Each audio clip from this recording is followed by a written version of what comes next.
Alright, welcome back. We're here in Final Fantasy XI again. We've had a good old time today, but we're ready to start up with some Final Fantasy. And I got things to show, and things to do, and things to kill. So, alright. So, I played a little offline, offline of the stream. I got White Mage up to level 10, so now I'm a 10 White Mage, 5 Red Mage. And also, good job. I'll try not to drown. I'll try not to drown, okay? Gotta be careful about that. But, alright, so, I wanted to, today, do things a little different. So, one, let's look at our money, right? We've got 6,510 gil. We need to make more money. Because so far, all we've been doing is just killing things and getting loot, and, that works. But I'm no thief. I'm no sneaky thief. I'm not good at making money like that. So I wanted to do a little experimentation with crafting and fishing today, if possible. But also there are some EXP and loot things, and there's a quest that is very handy that I think certain people watching the stream might appreciate. Very, very handy thing. So let's do some questing first, all right? Let's start with that. So in Sandoria, we're going over here to F7 or F8, around that area. And there is a super important quest that you must do. I kid. You don't have to do it, but it unlocks a feature that is very handy and will save you a lot of time. And it's something you can do in every starting town, and it's probably a good idea to do that. But, so we go over here to Ku Mozzoli, right? This little, this adorable little Mithra cat baby, right?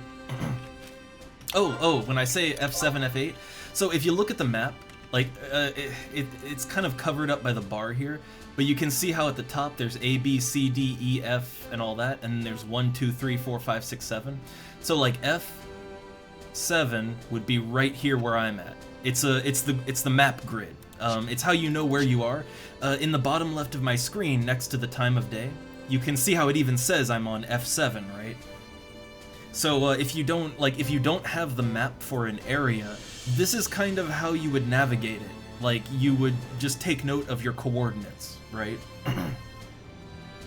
Yeah, and also it's a really handy way to know where someone is too.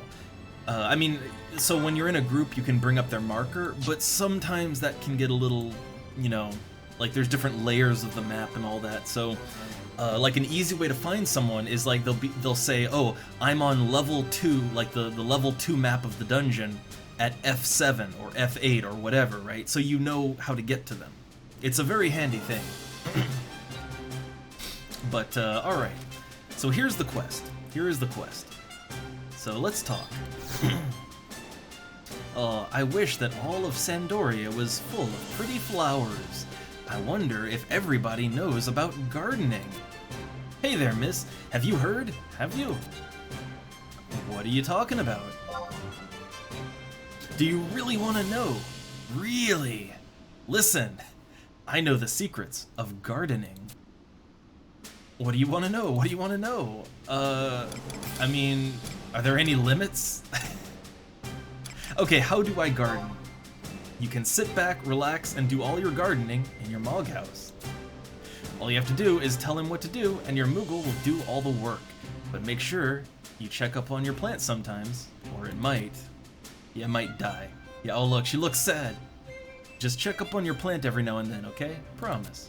Even if you're off on an adventure somewhere, your Moogle will use his special powers to take care of your plant. Moogles are so cool! Alright, so yeah, they're teaching you, like, this is a gardening tutorial, but there's also something else here. There's also something else here. and hey there, Sito. So, okay, you might have noticed that while she is giving you a gardening tutorial, she was talking about the pretty flowers, right? The pretty flowers. So here's the thing, if you felt inclined to, you could trade her a flower. And she, like, if you just trade her any old flower, she'll say, oh, I don't like that flower. My favorite flower is this. And then you bring her that flower, right? It's a very, I don't want to say hidden quest, but it is a quest that you might not realize is a quest, you know? So, okay, let's trade her. I have here one Marguerite. So Marguerite is the flower. Trade it to her. Ooh, oh, meow. A Marguerite. For me, yeah. Now, Queen Leuta's garden, or Liauta, it's hard, I have no idea how to pronounce that, will be prettier than ever. Oh, overwhelmingly pleased. You've been so nice, I want to give you something to say thanks. Oh, she has a light bulb over her head. I got it. I'll tell you my secret. I learned meow, meow, meow, meow, meow, meow, meow, meow, meow. Meow meow meow. Yeah, meow meow meow. Meow meow. God damn it, Final Fantasy. But don't tell anyone, okay? She looks very happy. Secret! It's our little secret. Alright, you have learned your way through the back alleys of Sandoria. Now you can exit to any area from your residence. So that is incredibly valuable.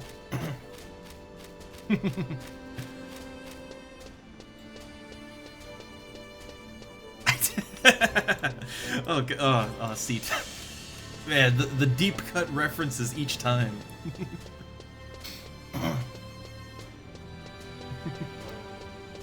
But yeah, so this quest is it's honestly very easy to miss, and I'm gonna be okay, guys. I'm gonna be really straight here. I never knew about this quest until I started playing on private servers of FF11 years later. Like when I played on Eden, I learned about this. So like this quest is kind of so like it's so easy to miss that I played the game back in the day and I never knew about it. Like I never knew.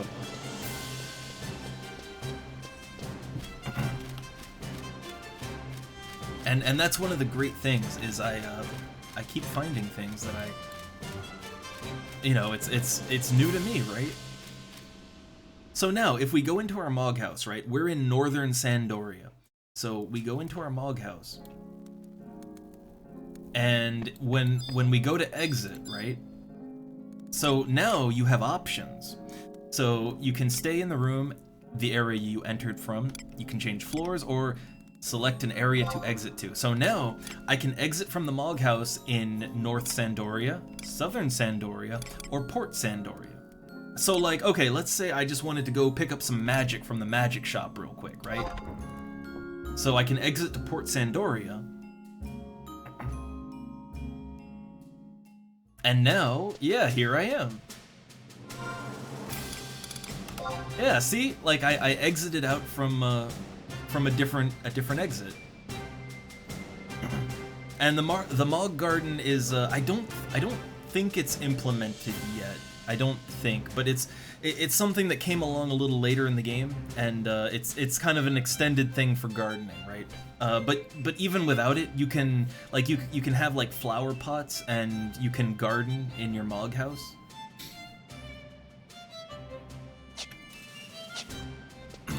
So yeah, neat, huh? Yeah, this like being able to exit the Mog House in any of the districts in a city, that can really cut down on travel time. It's very useful, very useful.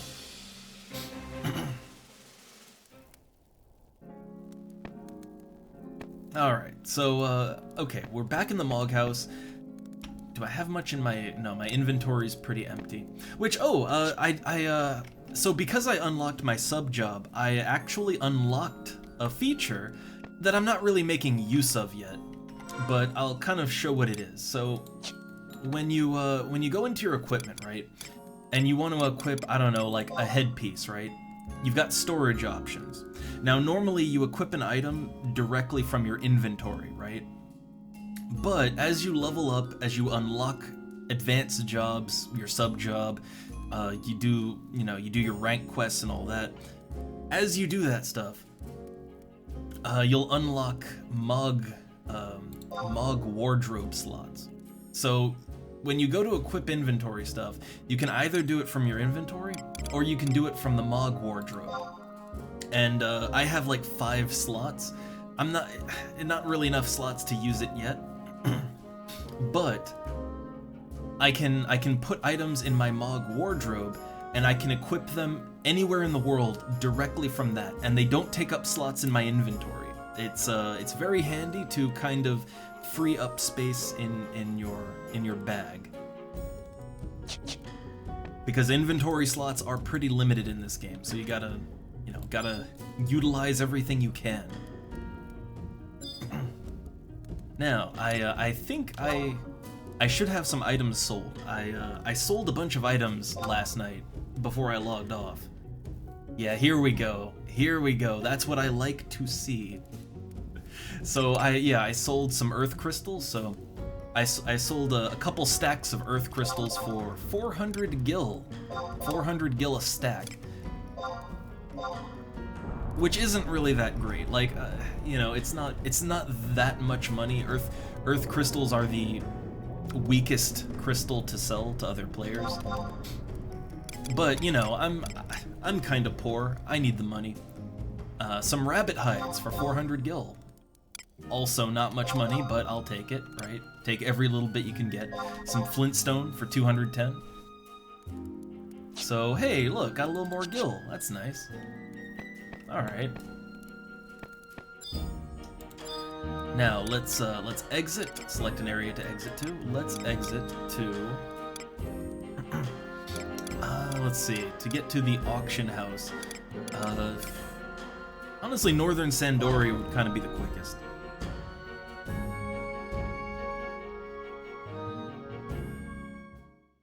So we're gonna try and be a little bit productive today, alright? Maybe see what our avenues for money making and all that are. And some more levels, of course, too. Also, where's my home point? Let me check. Right, Southern Sandoria. Okay, we're good. I might want to set my home point to like right here, actually. I feel like having it just be at the Mog House, where I can go to whatever other district I want. That's probably the best place for my home point. The most convenient.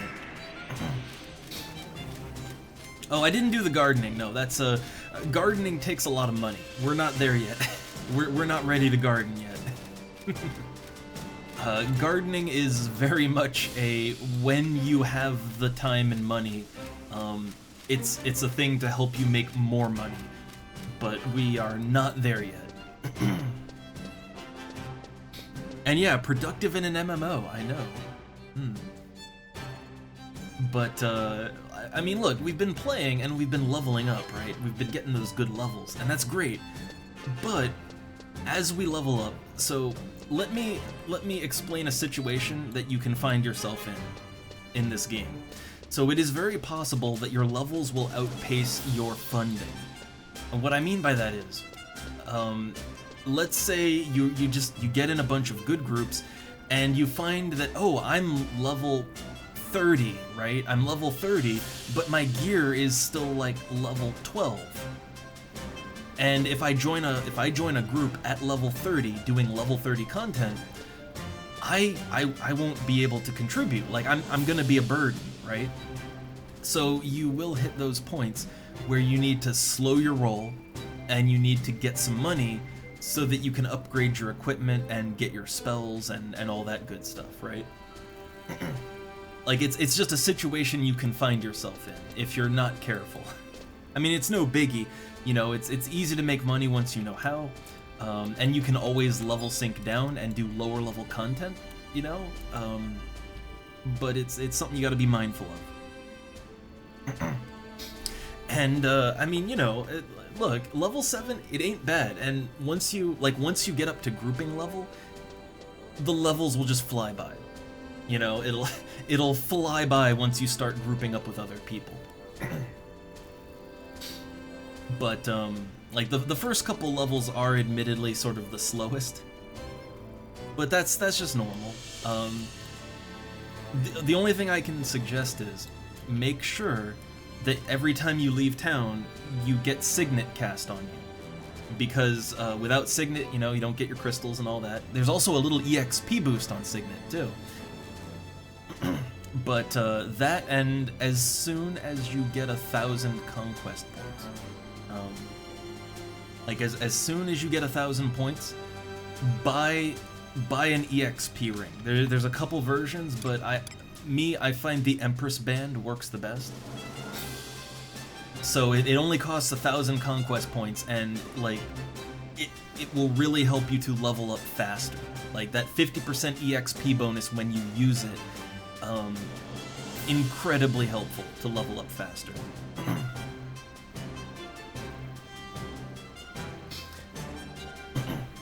Yeah, like it doesn't even take that long to level up, like especially when you're using an EXP ring. It's just one of those things that, yeah, like the levels they'll come as they come, right? And once you get invited to a party, I have joined parties in Valkurm Dunes that were so good that just like maybe 2 hours of play and I'd shot up like 4 levels, right?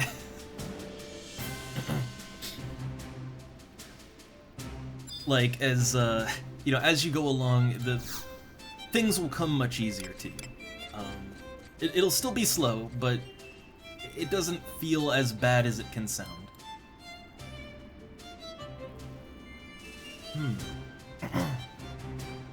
So, okay. I want to look for some things. Namely, what I want to look for is some fishing supplies. So, it's been a while, and I'm thinking like, okay, what would be the best? What would be... Like, first off, where is it located? I always forget where they put that. Is it in others? No. I always forget where fishing stuff is exactly. Like, that's bows, guns, other ranged, musical instruments. Okay, here we go. It's, okay, it's under ammo and mist. So, right. Fishing gear. So, okay, I'm not sure if we can buy fishing gear, but... let's see. So, okay, one of the better rods to start with is the clothes pole. Yeah, a mahogany fishing rod designed for catching big fish. So, yeah, the clothes pole is actually a pretty good starter pole. It's, it's very hard to break it, is why. That's the main reason it's good. Only costs 500 gil. Yeah, let's take it.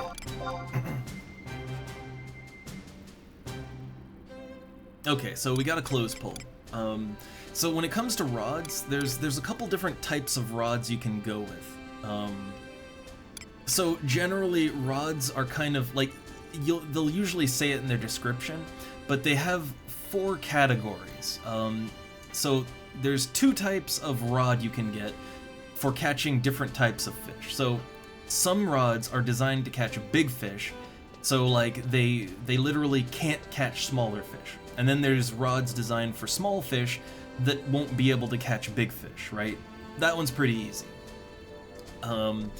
Then there's rods, there's the actual material of your rod. So in addition to whether they catch big or small, some rods, they're made out of wood, and some are made out of composite materials. They're synthetic, basically. The synthetic rods, to my understanding, they tend to have, like... They tend to have more stamina. So, like, they have more stamina in the rod, but they take longer to catch the fish, right? And then wooden rods, they have less stamina, but they tend to catch, like, they catch fish faster. So that's sort of a very simplified breakdown of how the different rods work. Oh, see, look, you gotta start you know, you got to start somewhere. Your first pull, it's always the special one. And yeah, this, like, I know that people, like in FF14, people really like the fishing, right? And I like the fishing in FF14 as well. However, I'm gonna say this. My main problem with fishing in Final Fantasy XIV was that the actual fish aren't worth anything. Like, really, like, 99.9% of the fish you can catch in Final Fantasy XIV, they don't really have any sort of inherent value to other players or to NPCs for that matter. Nothing has value to NPCs in 14. In this game, there are fish you can catch that you can just directly sell to an NPC for like 1,000 gil. Like, you can, completely separate from the player economy, you can just catch and sell fish to NPCs for your money if you want to. But if you catch the fish that players want, players will pay a lot of money for fish, because they have a lot of uses in this game. So for me, the fact that it's actually valuable, like, in the world, that makes fishing a little more fun to me. So, okay, we got our clothes pull. So the carbon fishing rod is, I believe, another good one, but it's 5,000 gil. We don't really have a whole lot of money, right? Like, we don't have a whole lot of money to go around. So we'll just start with a basic clothes pull. As far as bait, yeah, no, so like, Final Fantasy XI is one of the best games you will ever play if you like playing the market. Like, the whole market game is incredibly strong in Final Fantasy XI. Like, it's always just been a thing, right? It's important. Alright, so let's see. There's two ways you can do, like, the way you fish, right? You can either get live bait, and live bait is consumed as you use it. So, like, every time you catch a fish, you lose a bait, right? I think even just every time you cast your line, you lose a bait. However, live bait catches fish very fast. The other method is you could buy a rig, and rigs are not consumed.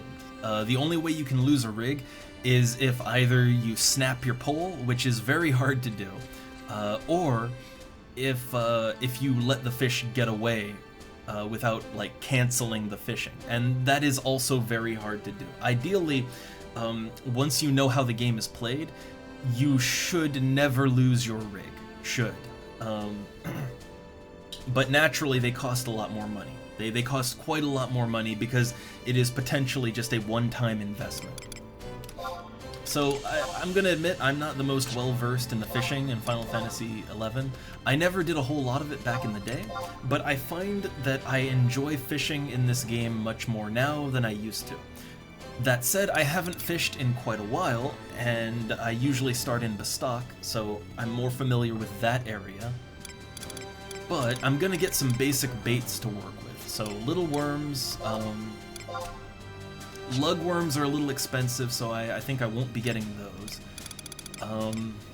What else we got? I think there's like an insect paste ball or something. That would be what I want. But I'm not seeing it in here. Unless it's earlier. Yeah, okay, here we go. So we've got, yeah, a ball of insect paste. That's another one that I think is good for lower level fish. Oh, it costs 1,900! Oof, oof, that's a lot.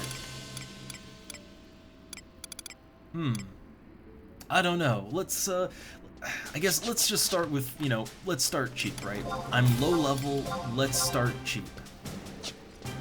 Alright, so all you need to start is, in order to start fishing, you just use /fish. That's it. So I'm gonna go down here to the bottom of my macro list, and I'm gonna make a fishing macro. So /fish. It's that easy.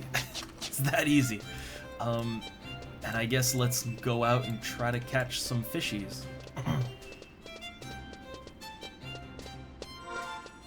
So there's not that many places to actually, like, fish in Sandoria. There's a pond in West Ronfar, but I don't really want to, like, I'm not already going in that direction. So for me, I'm gonna try and fish in the stream to the east of Sandoria, because there's something else I want to show you all in that direction. A nice EXP/loot place for when you get around level 10. Alright, so get my signet. Alright, all signeted up. But yeah, like, one of the things I fell in love with in this game back in the day was just how really active the economy just always has been in every version of this game. People love to play the market, and it makes sense because there's a whole lot to play around with on that market. There's a lot going on. So okay, the place that we want to go to is up in the northeast corner of East Ronfar. There's some good things to fight up there, in a cave over there. But along the way, I guess I'm gonna stop at this little stream here. And I have no idea if I can actually catch anything with a closed pole and some lugworms. I've got no idea if that will work. But I'm gonna give it a shot, right? These were the most dirt cheap items I could buy, so not much investment, right? I still got 8,000 gil, not a huge investment. Alright, so we got a nice little stream here. So you just find a body of water and fish. Alright, fishing mode. So you just wait. You wait a little minute. Alright?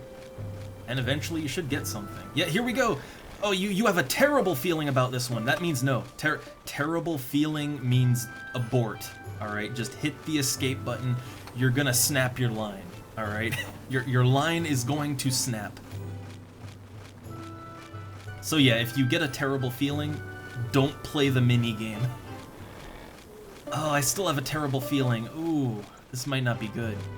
We might have chosen very poorly.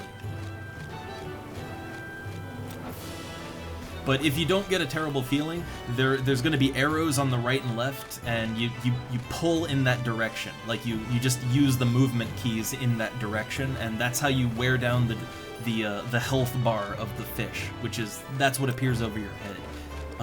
If the arrow is glowing gold, that means it's worth like double points, so you really want to tug in that direction. You don't want to miss it. But I'm thinking maybe the bait, the combination of rod and bait that I got, it might be for fish that are stronger than I can handle. So I might not be in luck here. I might have chosen poorly. Yeah, but okay, I'm not gonna reel it in, but like, yeah, see, this is how it works. You tug in the direction, right? That's how it works. But I'm not gonna pull it in. I'm gonna give up and reel in my line. Alright, so yeah, I think that my combination of rod and bait, it probably wasn't the best. You can see I used up 4 baits, but they're all very cheap. But that is how fishing works. The only thing is, you have to get the right, the right combo of pole and bait, and then you have to go to the right place to catch what you want. But as long as you have the right combination and you're in the right place, the results from your fishing will be very consistent. Like, that was one of the issues I had in FF14, was that fishing tended to not be very consistent. Like, you'd just catch whatever. And in this game, it's a lot more consistent results, but there's a lot of factors that go into what you are actually fishing for.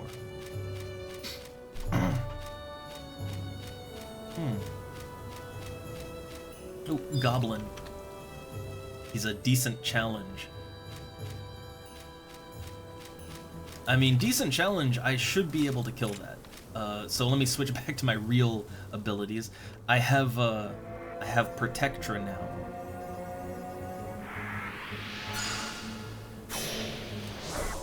But yeah, as far as fishing games go, I like the fishing mini game here. I feel like it's good for what it is, right? but I generally enjoy fishing in most RPGs that I've played. I like fishing. I don't know what it is, but fishing for digital fish is just incredibly soothing to me. I don't know why. Oh no, we're R0ing. Oh god. The server is still, again, it's not the server, it's internet stuff, but they are still having some issues. Unfortunate. Alright, am I gonna get killed by this decent goblin? I mean, the funny thing is, I don't think they've changed this design, like, going into Final Fantasy XIV. I'm pretty sure they're, like, just the same goblins, right? I'm 99% sure they're more or less the same goblin. But I like it all the same. It's a fun enemy type.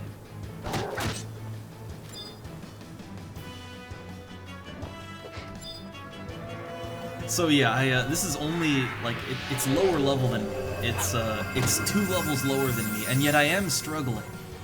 Partly because my weapon skills aren't as leveled up as they could be. You know, I need to use my weapon more. Oh, Goblin Rush! Ah, they hit nice and hard with that. Also, right, I'm a white mage, but, you know, because of my red mage sub-job, yeah, I can use poison. I can use black magic if I feel like it. It's just not going to be very effective because it's just my sub-job.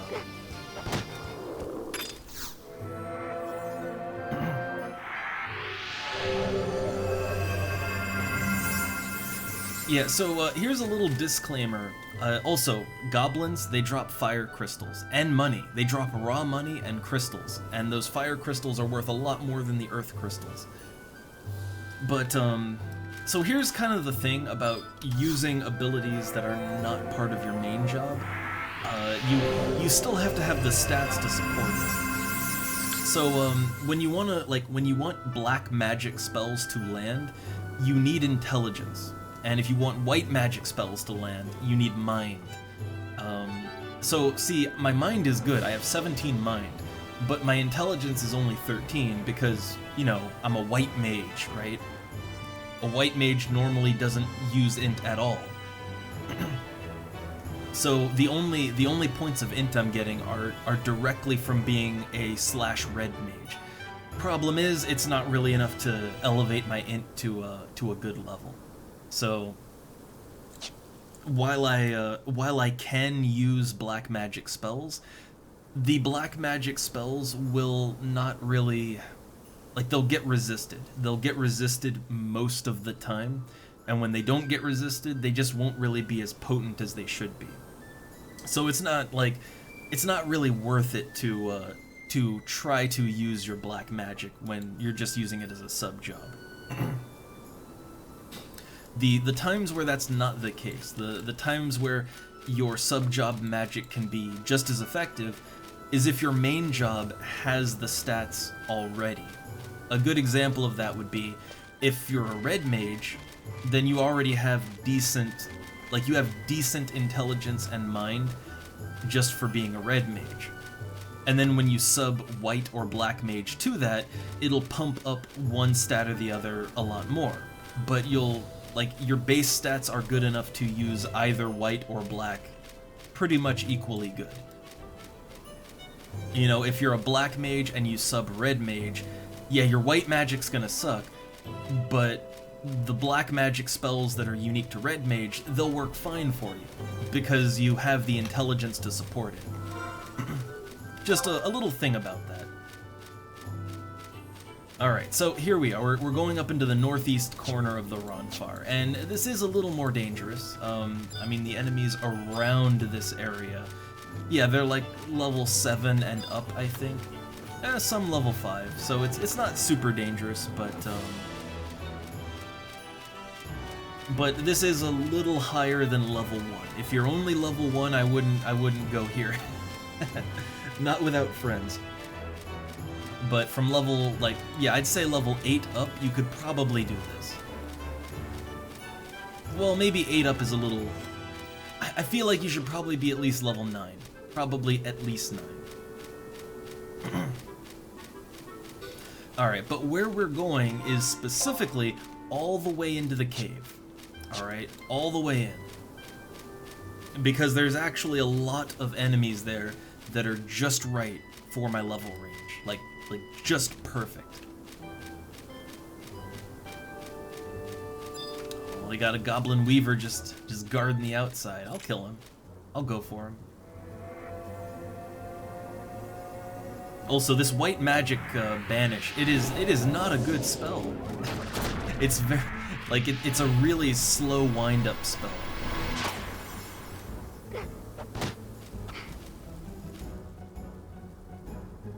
But I guess as a white mage, you normally just don't really have a whole lot to work with, so I guess you kind of take what you can get, right?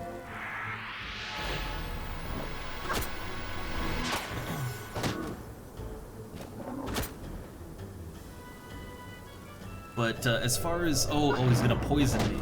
Now I can cure that. Wait, I have a macro of it. Yeah, I can. Hold on. I made the macro to only target others. Well, it's only gonna be on me for like 16 seconds. I can deal with that. I mean, I started as a red mage, but I am now a white mage. I'm currently a level 10 white mage, 5 red mage. Uh-oh. He's getting aggressive. Gotta be on the heels. Yeah, white mages are so much worse. Like, they are so much worse at combat than red mage. So much worse.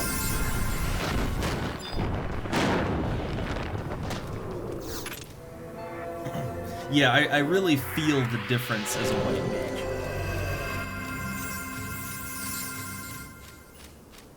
And again, because I sub red mage, I have access to stone, I can poison, I think, yeah, stone and poison are the only spells I get out of red mage right now. I'd say the more important thing, when I get higher levels, the thing that you'll want as either a white or black mage, the thing you'll want from red mage is fast cast. Like, it's not a huge difference, but having like a 10% faster casting speed, that's pretty nice when you wanna, when you wanna throw out a Curaga, or you have a big damage spell you wanna pump out, but it's really slow, right?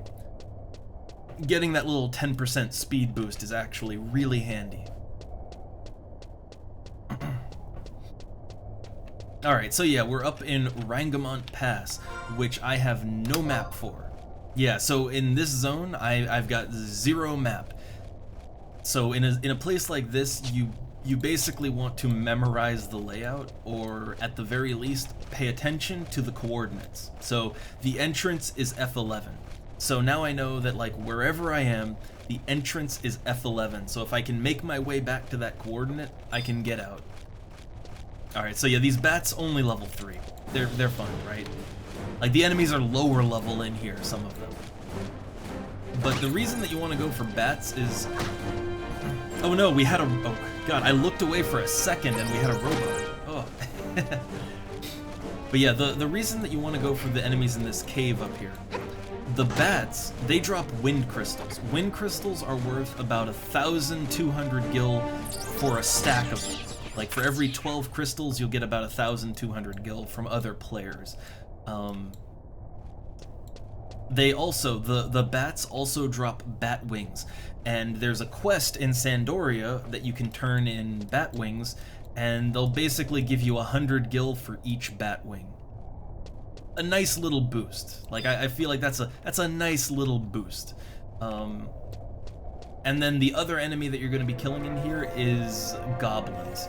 And the goblins, yeah, they drop fire crystals, which are worth around 1,000 gil for a stack. And they also drop materials. So, goblins can drop, they can drop squares of wool, or cloth, or grass thread, and those are all worth between 200 to 500 gil each, I want to say. So all the enemies in this cave, they have relatively good loot, and they're not overly hard to kill. There's nothing super dangerous in here. The exit of the zone is directly behind me, so if you get in over your head and you have to run, it's very easy to run away.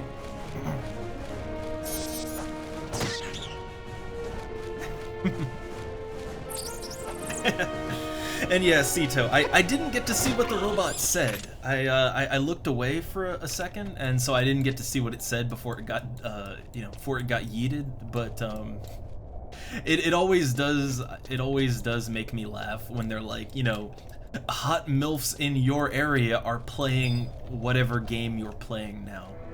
I just love that.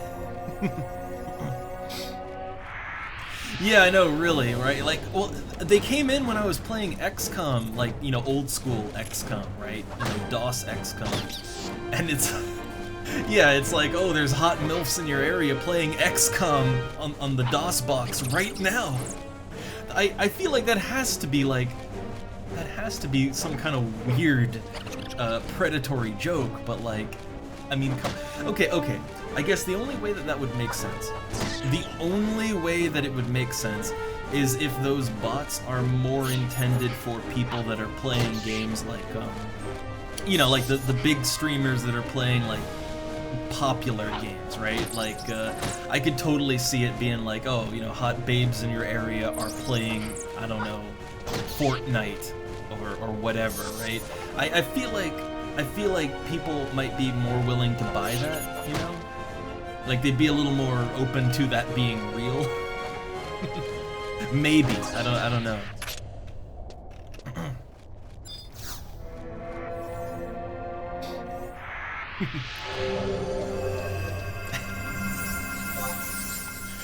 No, I've seen some variations of this, though.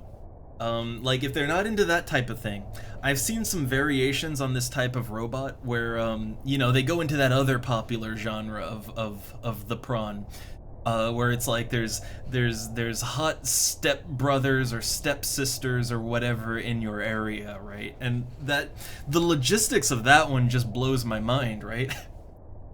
It's like, hey, did you know your hot stepsister is playing XCOM right now? Get in there, like.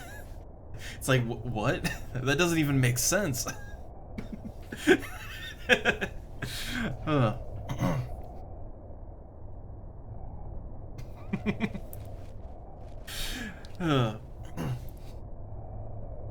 Yeah, I like it when they just sort of try to, like, I don't know, it's like one of those fill in the word kind of things, which, Mad Libs, right?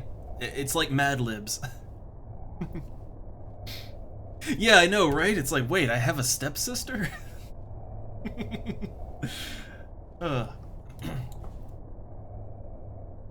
I do always wonder, though, if there is actually anyone that falls for those robots. I kind of wonder, right? Like, I always wonder what exactly is going through someone's head if they fall for that. I mean, maybe not much, I don't know. Yeah, oh god, Bernie, they forget the step part. Like, that's, look, it's, as long as you have the step part, it's all good, okay? As long as you're a step whatever, it's fine. Uh-oh, that goblin's getting close. The goblin getting close. Alright, this gold bat's going down. And I'll get all the Zubats, too.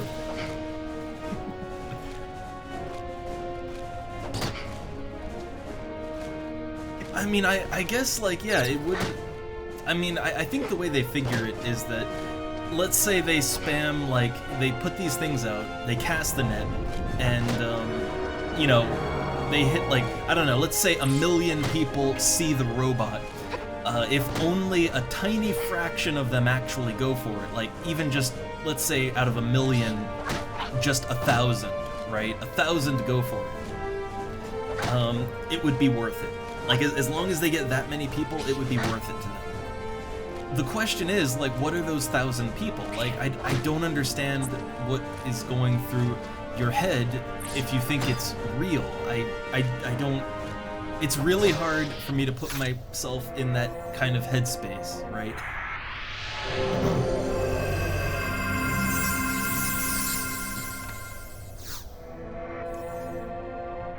Also, let me just rest up my MP real quick, and I'll use my EXP ring too. We'll just EXP for a little bit and banter, but in this very nice spot for loot. But let me see, what is this? Oh yeah, the Nigerian prince.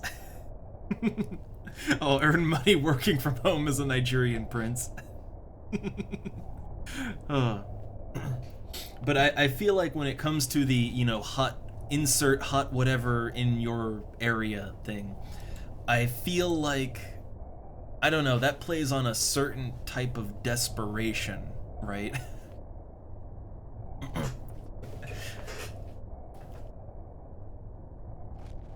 And I don't know, I mean, look, hey, maybe there are hot MILFs in my area. Maybe, I don't know. Probably. But at the same time, like, there's a certain level of desperation in there, where if you click what looks so obviously like a robot link, I don't know what you're thinking.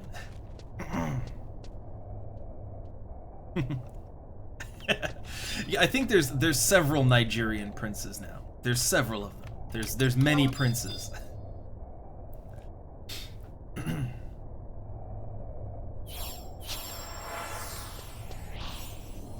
Alright, oh, no, the goblins saw me. And that's probably gonna interrupt me. Yep. But you know what I got? Weapon skill, heavy swing!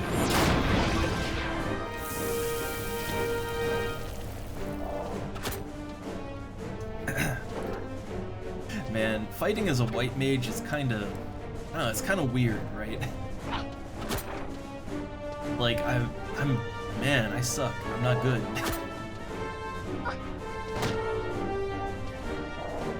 But I guess it gets the job done. Oh no, he's curing himself. Well, I can't really do anything about that. I can Dia, right? Yeah, I can Dia.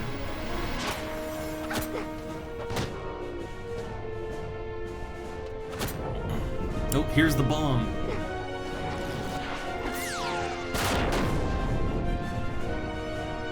Not the worst. Like, bomb toss is one of those weird attacks that its damage is so variable that it could do nothing, or it could really ruin your day. It's fun. It's a surprise. You never know what'll happen.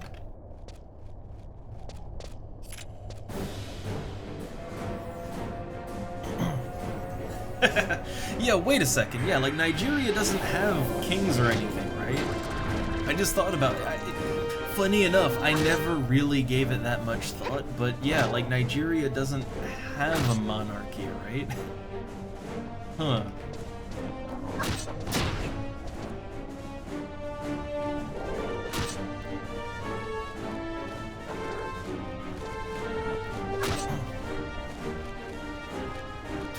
But okay, here's the thing, right? Say what you will. Say what you will about our humble Nigerian princes. But I honestly feel like that is more believable than the incredibly robotic sounding, you know, hot thing in your area robot, right? Like to me, that just seems like a very clear, obvious robocall, basically. And nothing about that seems genuine in any way, or like it could ever be genuine, right? But the Nigerian prince thing, I mean, I don't know, like, there's usually some thought put in that, there's usually some amount of personalization on that, and I feel like that's much more believable.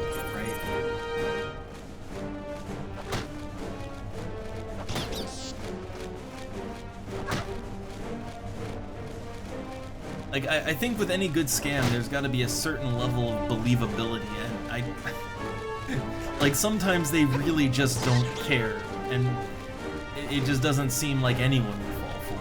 But I guess that still works, I guess.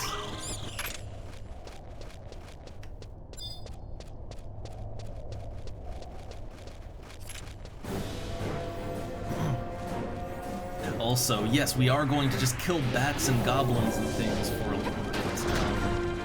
Level, how am I? Oh yeah, I got a ways to go till 11. But gonna get that sweet XP. Once I hit level 11, I'll be like that's party range. Honestly, the lowest that you can really get a party is level 10, but it's not really reliable at that point in the game. And mostly because white mages don't even have access to Cure 2 until level 11, I believe. It's either 11 or 12. I think it's 11. But most people don't really want to group up until until white mages at least have the ability to pull a panic cure, you know? Most people don't want to gamble on grouping up before that.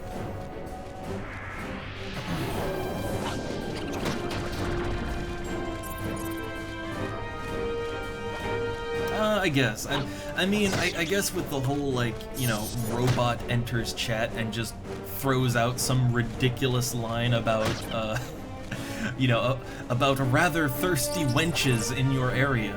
I guess there's, you know, you don't really need any confidence to pull that off, right? You don't even really need to interact with anyone. It's just robots.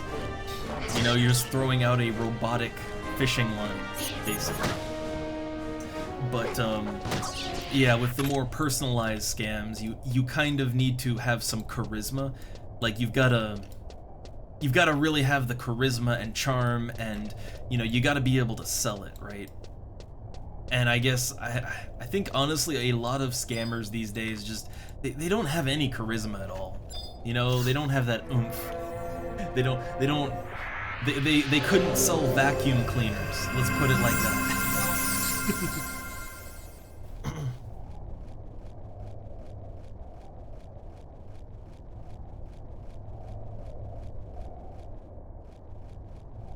Oh yeah, the text scam calls. I mean, yeah, that's another one that, I mean, I guess old people. I guess old people, you know, but that one I can kind of understand, I guess. See, that's the thing. When you, like, when the target of your scam is old people, I can get that, right? They may not be 100% in, you know, in their right mind, so I can get that. But the stuff that, like, we're talking about here, it's no, like, you would be scamming, you know, younger people that are in control of their brain and everything, and you wouldn't think it would work, right?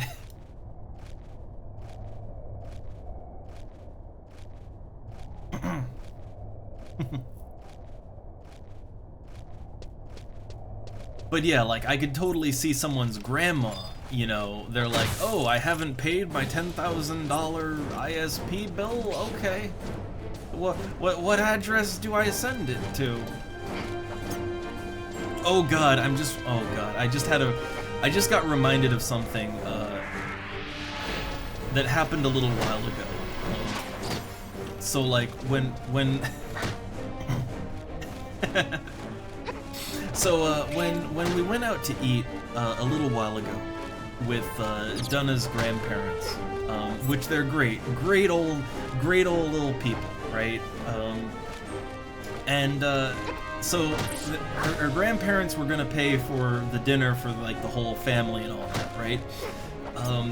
When it came time to pay the bill, like, naturally her grandma paid with a credit card, and, like, she sat there in a restaurant and she literally just said her credit card number, like, as she was punching it in to remember it, and it's like, everyone was just like, everyone was having such a moment, right? Like don't do that.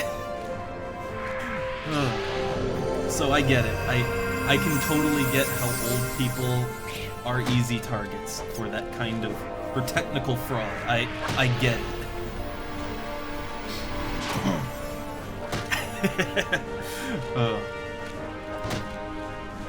Oh, Cito. I mean, I miss having grandparents too. Well, I don't have my great-grandparents anymore. I mean, my grandparents are still around.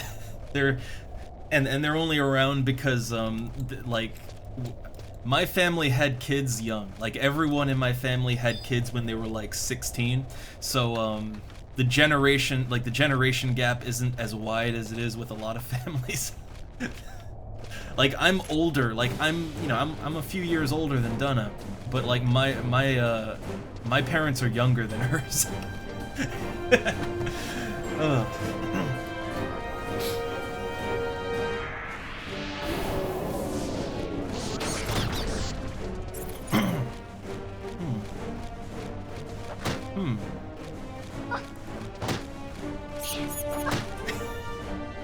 Oh man, they do text-to-speech robots now? Awesome.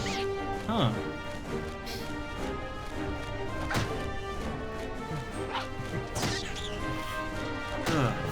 Oh my god, 47 when you were born. Wow.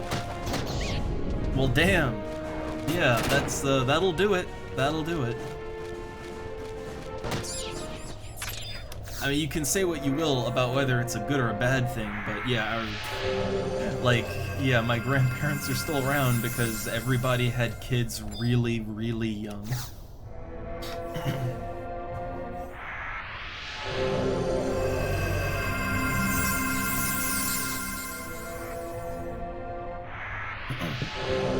Ooh, hey, an oil slick. We're not gonna touch that one. We ain't touching that one. So that undulating thing over there is it's an oil jelly type of monster, a common Final Fantasy type of monster, but we're not fighting that. Not fighting it.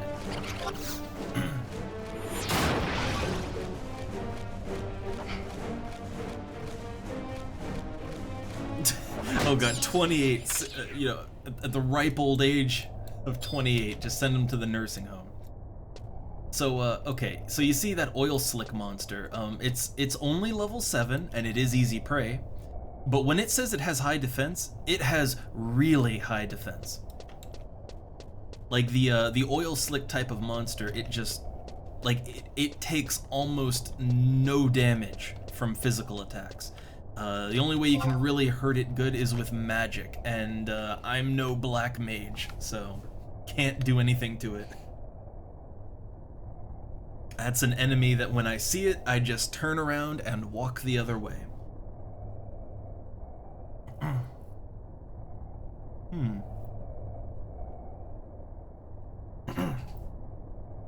But man, it's actually been a while since I've had like a good scam email or anything like that. I mean, other than the occasional, hot MILF robot in chat, I haven't seen many good scams lately.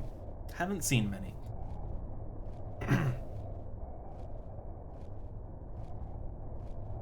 I mean, it does help that like robocalling is illegal here, so like you literally can't have like robot text-to-speech voice calls here.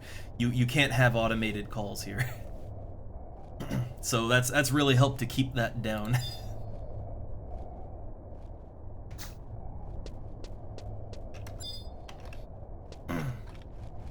Alright, so let's get this blade bat. Things are respawning on me.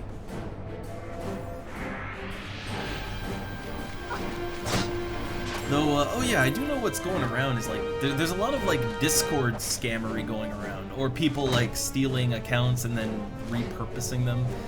So I guess watch out what you click on Discord. But I haven't really run in. I think I've only run into that maybe once, and I think it was just like a mass everybody gets this message kind of thing.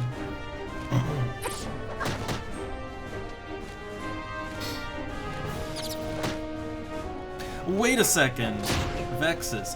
Wait, what do you mean? You've never used Amazon in your you've never ordered a package? Like we literally order something from Amazon like maybe every week. There's something we need from Amazon.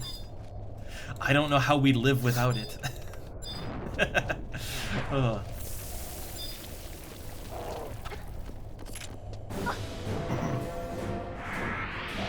Yeah, Bezos needs his money, alright? Ooh, what level's this thing? 7. See if I can paralyze it.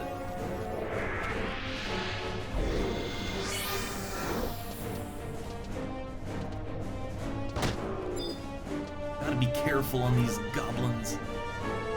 Oh, it wants to paralyze me! Do I have Paralino? I do! Yeah, look at that, cured my paralysis. I'm a doctor now.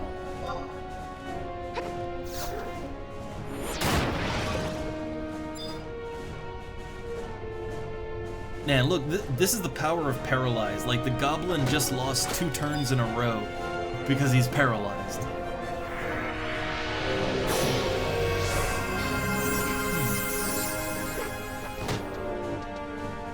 Huh.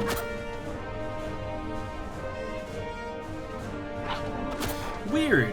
Huh. No, like, so, okay, like, where we live here, there's actually, like, a giant Amazon warehouse, like, just a few kilometers from where we live. Like, it's a massive building. Like, that thing is it's just like a gigantic cube, right?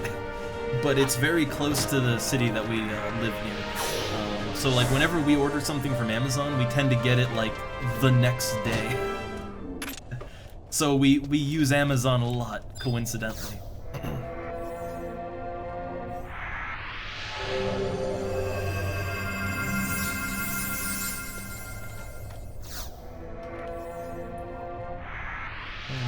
There's barking dogs outside. Hope that doesn't come through. It's a lively neighborhood. Lively neighborhood. Oh no, we've got competition in here. Oh no. Someone's coming to take all of my bat and goblin loot. Oh no.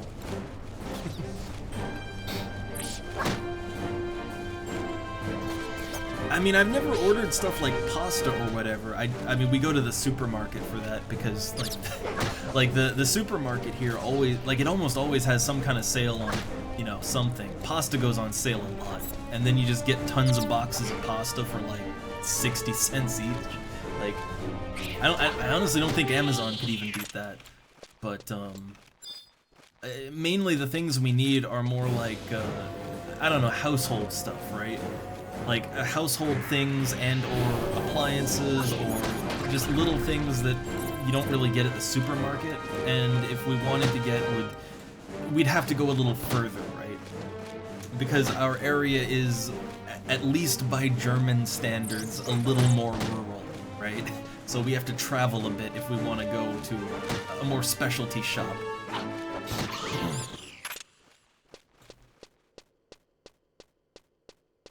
And that's where Amazon comes in, making the save.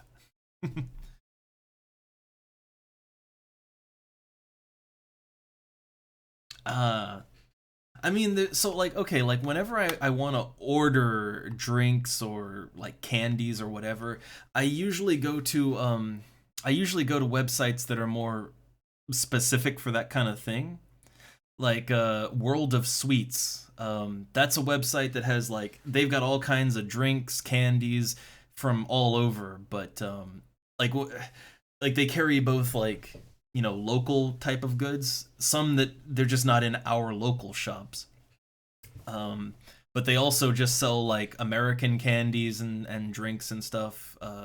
So, like, whenever I get the urge to reminisce and enjoy, like, I don't know, a cream soda or something, I order from there.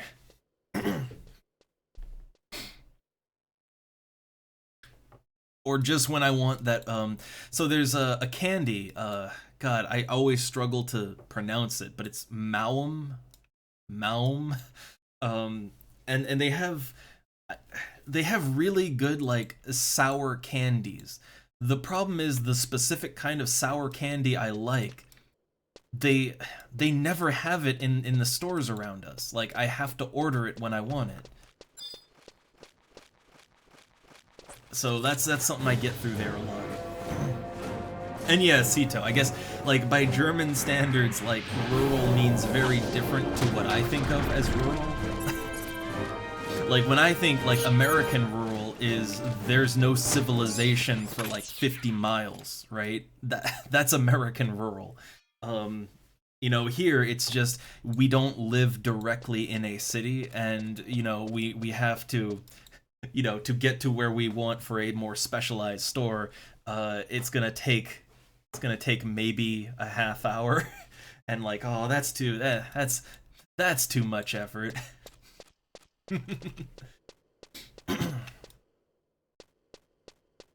God, I had such a like the thing is like where we live here right now, it's honestly not all that different from where I came from in terms of like how built up it is. Like I came from a small town to bordering on rural place in Virginia. And here it's, I mean, it's kind of similar in development. It's more developed, but similar enough, right? But I never was the type to go to like a city, right? Like like before I came here, I never really stepped foot in a city. And I've been to a couple of cities here, and man, it's always a bit of a shock. Always a bit of a shock. Like the first time I just needed clothing, right? Like when I first came here and I started losing weight like crazy. You know, I just needed clothing, and there's no real good clothing stores immediately around us, so I had to go to like a big city that's nearby, and I think an H&M. Yeah, I went to an H&M, which is like I would never have been anywhere near a store like that in the U.S. Like that's too rich for my blood. But yeah, like just, oh god, navigating a dense cityscape is, for a country bumpkin like me, it's kind of rough.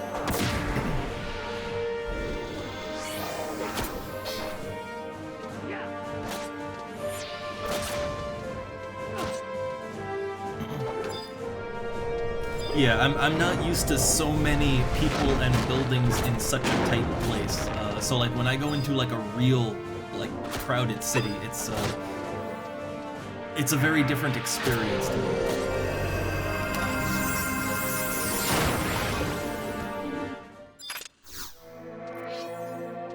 Oh man, this guy, look at him, this guy. I'm guessing he's a red mage. But yeah, that guy, oh, he's stealing all of my mobs. My mobs.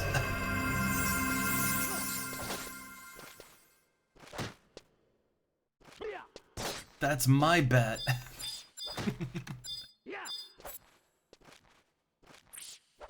Let's see, it's out of range. Let's not waste all of our mana on a banish. Okay, let's pull it on back. Pull it on back.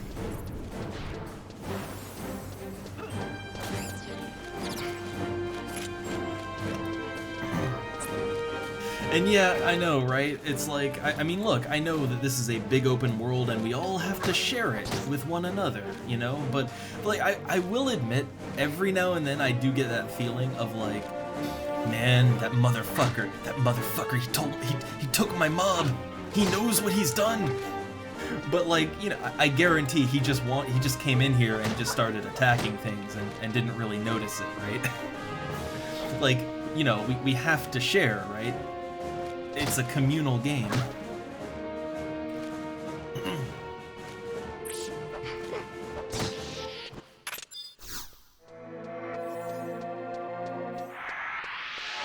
Well, he's gonna grab that goblin before me. I mean, look, my MP is low. I'll let him have it. Unless he's gonna go around. Either way.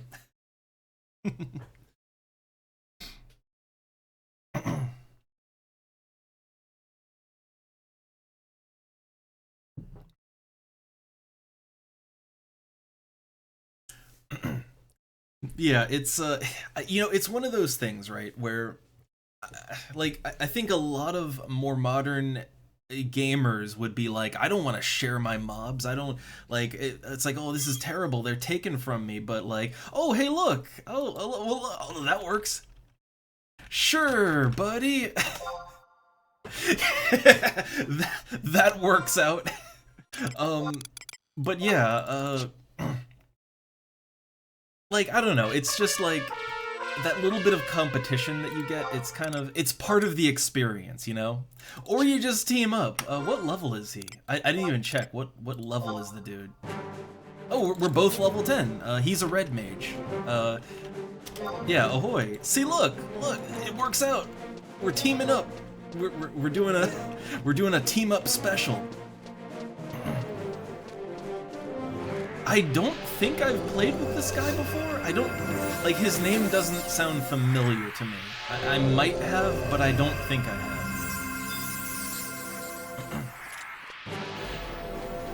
But it's really just that, like, I mean, look, I'm here killing this stuff, he's here killing this stuff. We could either fight about it, or we could team up, right? And kill stuff together. So I think teaming up and killing things together is probably ideal, you know?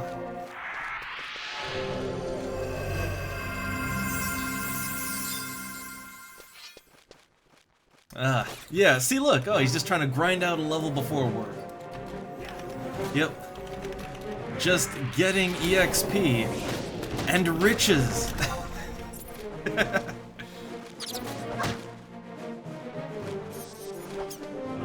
So yeah, now we're just teaming up and sharing the wealth.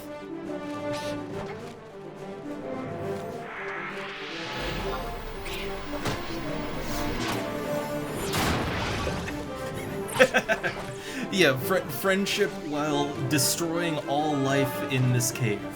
That's how it works.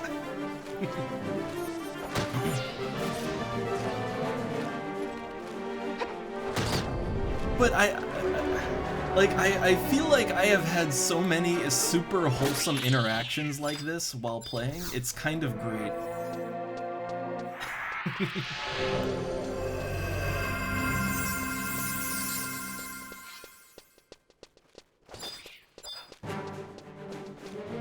Oh, let's see, that's an easy bet. I'll take it on.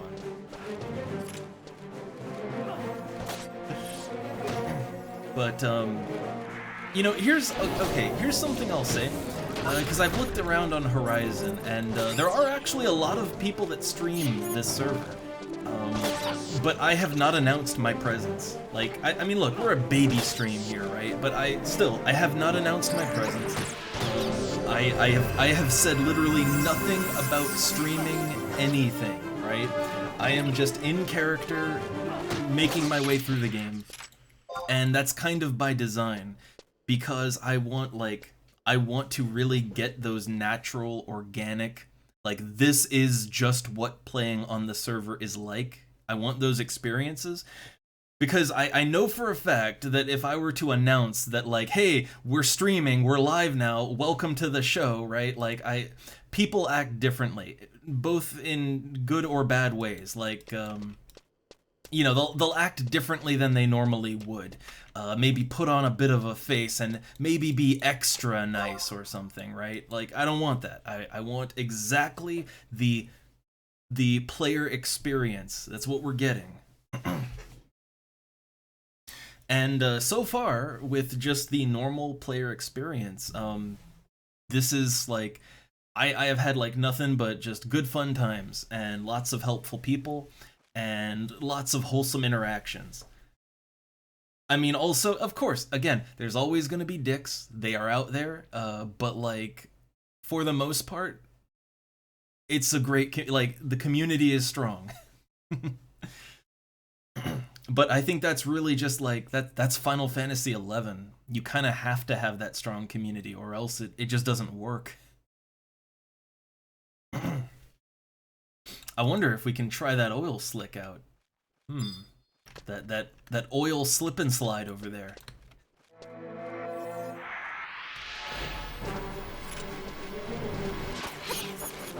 I mean, with two mages, we shouldn't have a problem with it.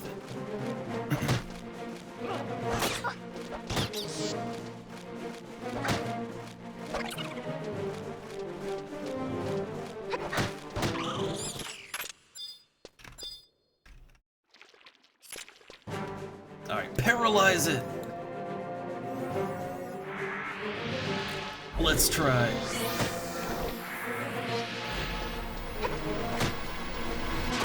So yeah, you can see the main issue, like, the damage I'm dealing to this thing is very minimal, right? Like, I'm only hitting it for 3 damage. Oh look, yeah, if you want to cast lots and he drops. Alright. But first, we gotta fight this thing. So yeah, spells are the more effective way to fight this type of enemy. Like, I can banish it for 22 damage, my weapon does like 3 damage to it, right? Yeah, this is a magic where, this is an enemy where you want to magic.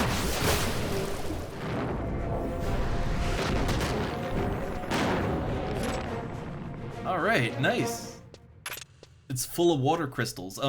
Those oil enemies can also, very rarely, they drop like an oil substance, and that can sell for a couple hundred gil.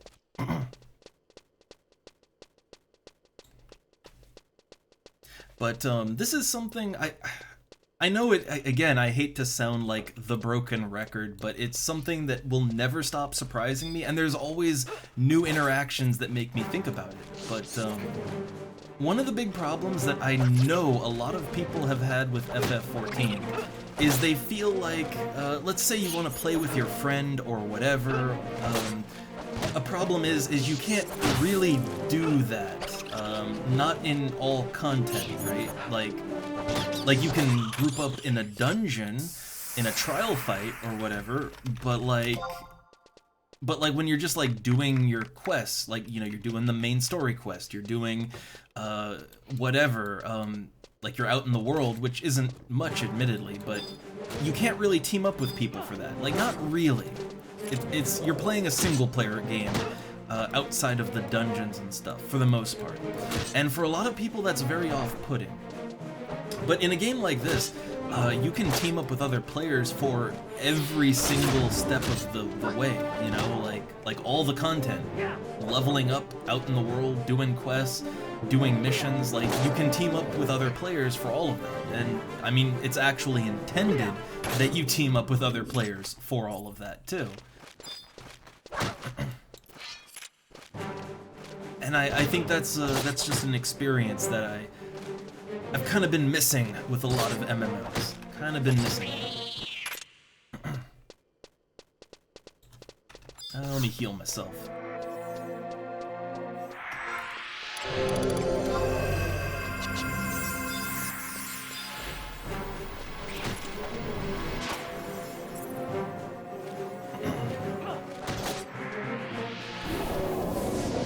Level my divine magic up. God, divine magic, like, okay, if I take a real quick minute here, look at my magic skills. I've got like 33 healing, 16 elemental, 28 enfeebling. My divine is only 4.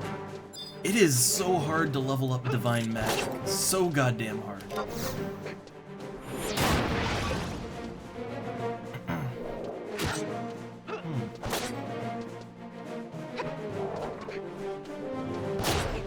Yeah, like, I'm not gonna lie, I've hit this exact problem whenever I try to play games with the wife. And admittedly, we both have very different tastes in games, but when we find a game to play together, like, pretty much always, no matter what type of game it is, oh yeah, nice, there's always some major section of the game that we just can't play, like, we can't play together, right? Like, it's like, okay, you know, hey, let's play together, great. And then it's like, okay, great, now, go play through the first 3 hours of the game until you get to this point, and then I can join you, to do this thing, and then, okay, once we do that, play through another hour of the game, and then we, like, that's, I hate that. I hate that. I really hate that.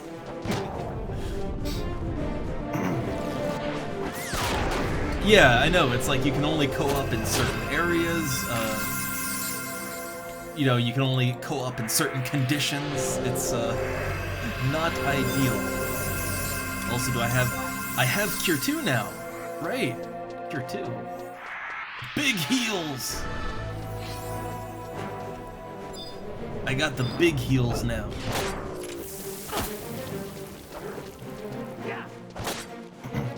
But yeah, what I like about so many of these older MMOs is that because they're really designed as such a core social experience kind of game, like they're designed so that when you make a character and log in, right away you can just team up with your friend and you can just do stuff together, right? Like you can do all the things you need to do together with your buddy right out of the box the moment you make your character. And I love that. I don't really understand why so many more modern games like to go with the idea that, I don't know, that like players should only be able to co-op in specific instances, or that like the majority of the game should be single player, but then there's these really important multiplayer parts, and I don't know, not a huge fan of that.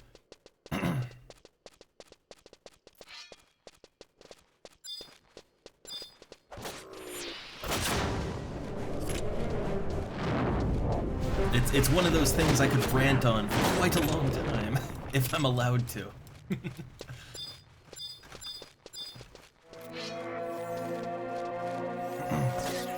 But, I don't know. I just feel like that strong social pillar, right? That central experience to a game like this, I think it really changes how you play the game a lot. Like I don't know, it just encourages a certain type of play that I find is generally more enjoyable for anyone that wants to, you know, be social and play with others. Which I wanted to share a little something, because every now and then I like to just sort of check in on what people are saying about Final Fantasy XIV. Like, I like to see, like, how are the players doing? How are they feeling about the game and the community and all that good stuff? Because, hey, I don't know, maybe I'd want to hop in again sometime. But every single time I look, I see such incredibly antisocial behavior that it only kind of reaffirms that, yeah, I made a good call getting out. So, like, something I saw just like earlier checking up was someone complaining about, like, they were complaining that a player was being slow in a very low-level dungeon, just a standard dungeon, right? Which is the easiest of easy content. And this person, they made parse logs to call this person out, like to call out whoever it was, and they posted chat logs to show like what they said to that person in the dungeon. And what was so funny is they were acting like the slow player was the asshole, but they were complaining at this person, saying, "Oh man, I could just play with robots. Like, I could play with a robot could heal this. What are we should get rid of you and just fuck it, I'll just play with truss." And like that, I've noticed a lot of Final Fantasy XIV players are like that. Like, a lot of them, they are really hostile to their fellow players, and they really like to point out that if they're unhappy, they can just play with robots. And that feels so incredibly antisocial, anti-everything. I don't know, it's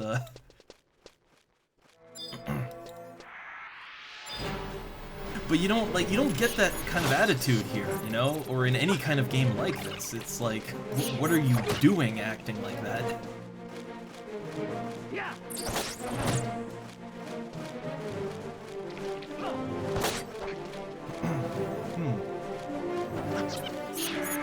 Yeah, I know, it's like you have to be time efficient. It's not to say that you don't get people that are like really, really concerned with time efficiency in a game like this. There totally are. It's just you don't have to play with them. And generally they tend to kind of find similarly minded people, and they tend to just stick together, Like, you don't really have to worry about that.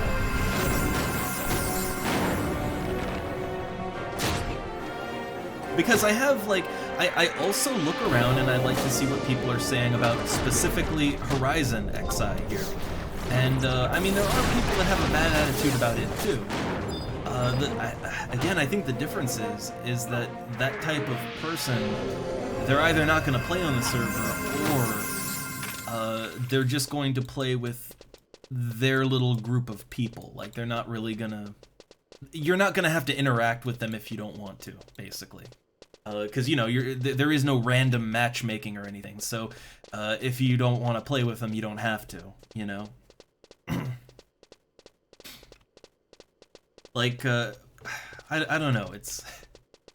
I find that people in general can get very strange about their MMO of choice. Or the MMO they don't like, for that matter. People can get strange just in general. Oh, I think, yeah, he killed it before I could even get in there.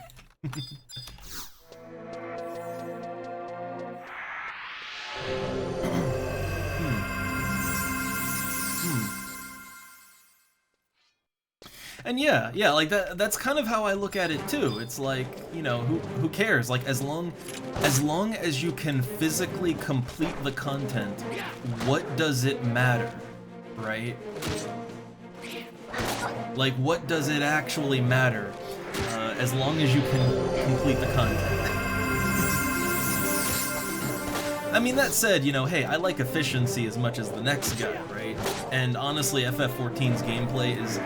I think the reason why a lot of people stress about going fast in that game is because the game is very, very streamlined and simple in how it plays.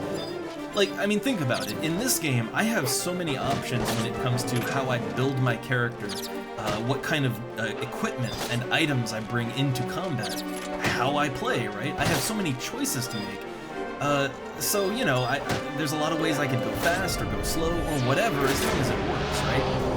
Just playing around with all that is half the fun. But in a game like FF14, every level 90 red mage plays exactly the same as every other level 90 red mage.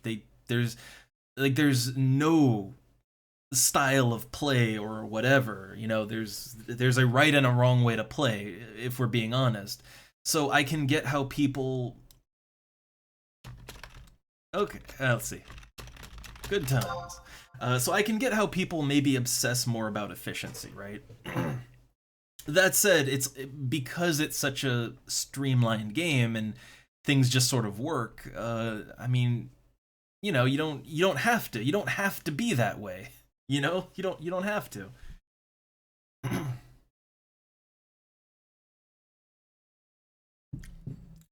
So, to give some examples, though, of things I've seen people say about, like, even specifically, well, I guess not really specifically Horizon, but I was seeing people say it about, like, classic level 75 FF11 in general.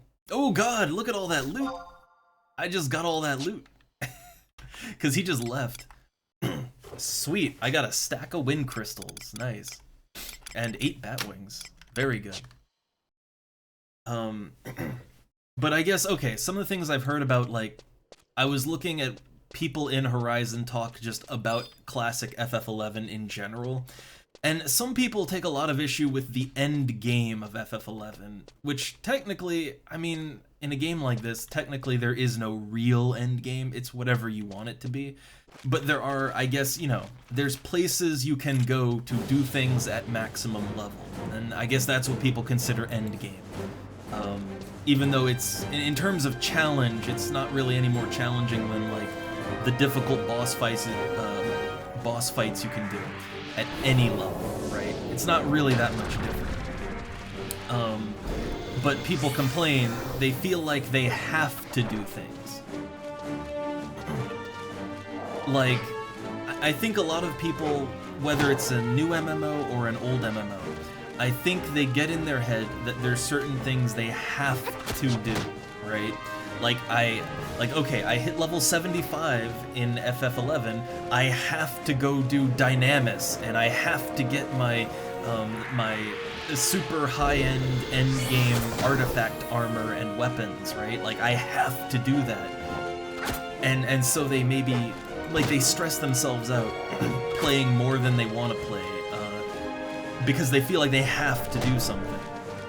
or they feel like nothing matters except for that end game. And to me, that really is, like, I don't know, I've seen both old and new school players that think like that, and I think it's maybe the wrong way to look at it. Like, it's the wrong way to look at a game in general, whether it's an old or a new one.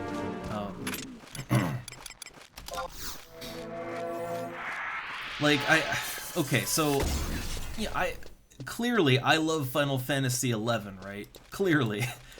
I have never gotten higher than level 60.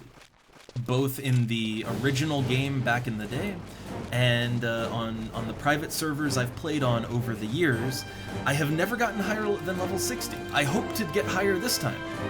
This server is honestly the best server I've ever played on, both on the private servers and the live servers, so I'm liking it. I'm hoping to go higher, but like, yeah, I've never been to level 75. I've never seen that end game, but I have loved every single moment I've spent with Final Fantasy XI.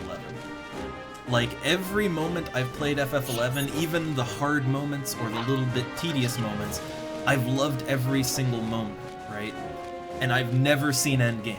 I wouldn't consider all the time I've played to be worthless. I wouldn't consider that to be time wasted. Like, I was enjoying every single minute, right? And I think that's the way you have to look at a game like this, is even if you don't even get to the end, that's not really what it's about. Like, that's really not what it's about.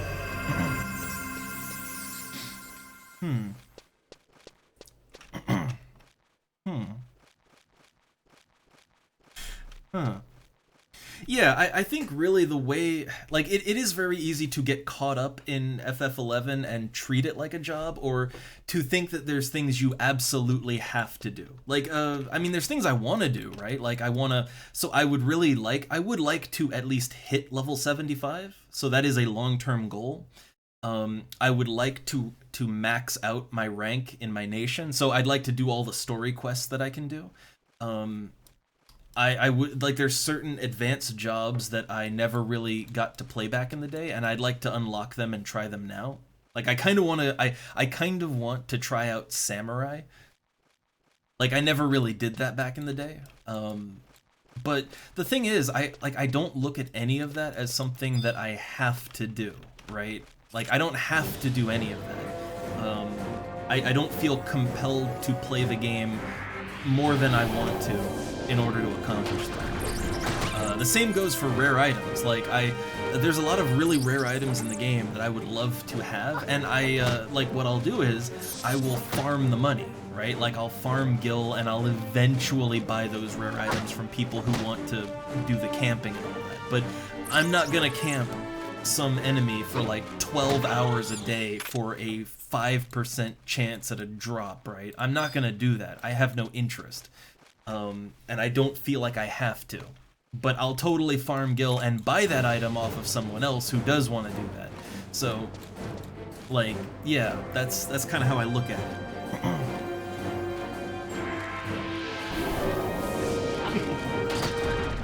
Yeah, I think a game like this, you kind of have to push your inner completionist down. Now, like, here's the thing. Even if you're not gonna do everything, even if you're not gonna do, like, the super endgame stuff, there is a lot to do in this game. Let me put it like this. I have only played Final Fantasy in the first couple of expansions, so I don't even know what's in the later expansions that this server is eventually gonna do. But, like, even in just the first couple expansions of this game, like, I have spent years. I have spent literal years just playing and enjoying the first 3 expansions of the game and the first 60 levels of content, right? Like, that has kept me busy for decades. So the way I'd put it is you don't need to feel compelled to complete everything. Honestly, you're not supposed to. I'm gonna be honest, I really don't think you are intended to do everything. I don't think there's enough time in your life for that. It's just find things you enjoy and do that, you know? And don't do it more than you want to or is healthy to. And I think that's really the attitude you've got to go into a game like this with. Like, if you go into it with the attitude of, I need to literally do everything, you're going to turn into one of those players that is raging on Reddit or whatever, screaming about how FF11 is the worst thing ever because you need to convince, like, a full raid of players to spend, like, weeks helping you to get your end game super rare artifact +5 whatever. Like, you don't want to turn into that, you know, and honestly, you don't need to get those things to be good at the game and enjoy it. So, you know, so just slow down and have fun, you know. Slow down and have fun. All right, let's see. I'm almost halfway to level. My EXP ring wore off. I don't think I have any more charges. No. I can't recharge my EXP ring till next week. But I've got like a stack and a half of wind crystals. I'm kind of tempted to like try to fill out my stack of wind and fire crystals. Kind of want to do that.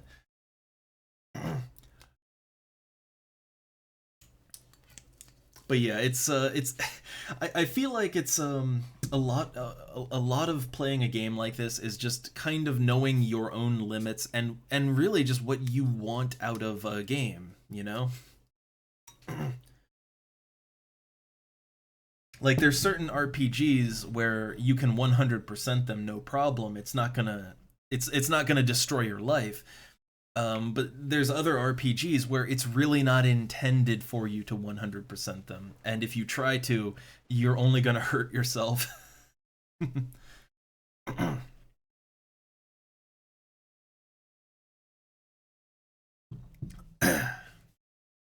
I'd say, I mean, I don't know, like in a game like this, I would say 100%ing is entirely subjective. Like, I mean, what is 100%? I mean, that kind of, I mean, technically speaking, if you hit max level, technically that's 100%ing, right? Like, if you hit max level, you have cleared the ultimate challenge to level up, and like, you have done it. You've beaten the game, technically, right? If you beat the main storyline, right, your nation quest, technically you've beaten the game. You've completed it. Like, there's actually a lot of things in this game where if you do it, you could very technically say that you have beaten the game. So it's really just whatever you want to make, you know, whatever you want to make out of it, whatever you want to do. It's it's just that kind of thing.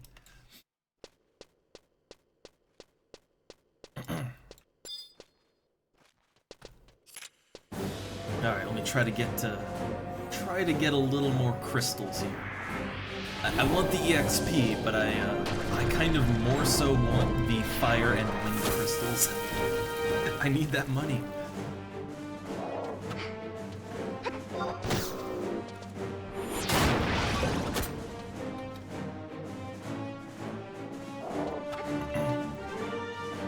Oh, this is a level 8 goblin. I timed that poorly.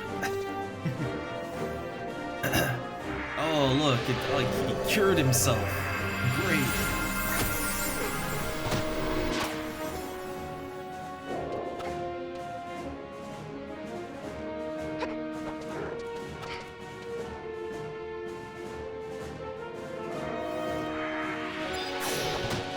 I don't think I need to heal myself yet, but God, being a white mage is not... It's not great for solo.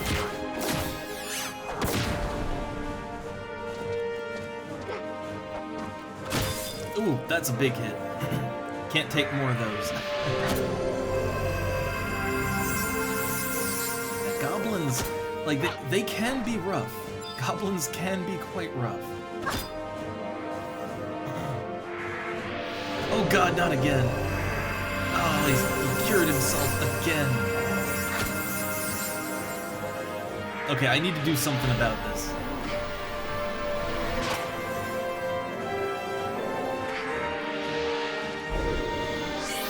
Oh, his Dia wore off. Alright, I paralyzed him, so that'll keep him from doing anything too tricky.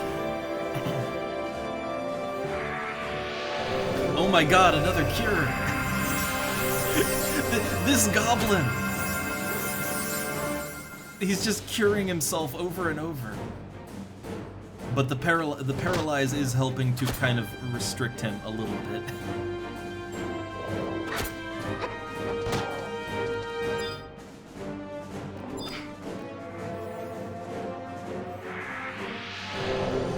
This is weirdly the most intense fight I've had in quite a while. Alright. Damn. God damn. That goblin, he was really clinging on to life.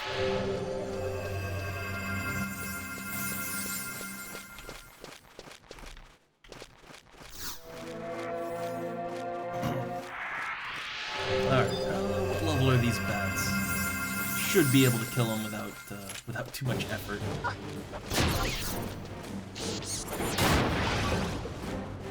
I kind of, like, I know that every now and then it can get rough, but I really like the more random nature of the combat. You know, maybe you'll miss a little more than normal, maybe the enemy misses more than normal, maybe there's more criticals than normal on one side or the other, maybe the enemy just heals himself over and over again. It's like, the enemies act so randomly. I kind of love that.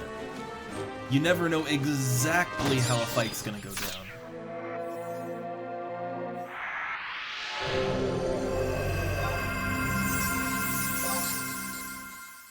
Alright, I guess I'm not gonna shoot for level 12. I don't really need level 12. I'm just gonna shoot for, like, I don't know, completing my stack of wind crystals. I guess that's my goal here in this cave right now, is to complete that second stack of wind crystals. Although I might have more in my Mog house. I might actually have more wind crystals in my Mog house. I'm not sure.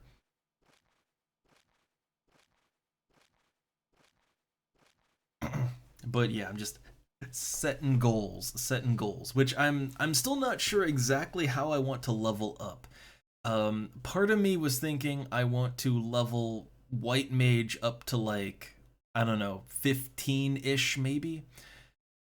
And then switch back over to Red Mage and continue leveling Red Mage up to level 30, and then I can unlock, like, I won't be able to unlock everything, but I'll be able to unlock an advanced job or two. I could probably unlock Beastmaster fairly easily, since there's no actual combat required for that. So I was thinking to do it like that. But I also thought maybe I want to, like, maybe Red Mage is the one that I don't want to take too high. Like, maybe I only want to take Red Mage up to level 20. Or it's like 21 now, I think, right?